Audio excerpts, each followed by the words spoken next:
Let's play YouTube music in your background. First of all, find out the YouTube app. Now just long press on YouTube app. Tap on this info button and you directly jump into YouTube app info page. Here just tap on set as default. Enable open supported links.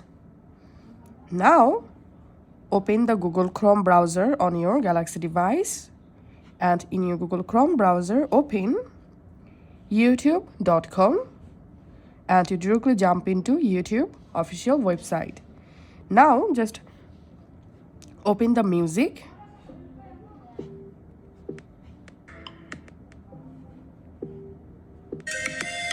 Now tap on this three dot from your Chrome browser. Here enable desktop site. And as you can see, the YouTube music is now playing. Now just minimize your browser just like so. Open your control center from top right corner. And here we can see the YouTube music added. Just tap on this play button. And the YouTube music is now playing in my background. At the same time, I can use my other apps just like so.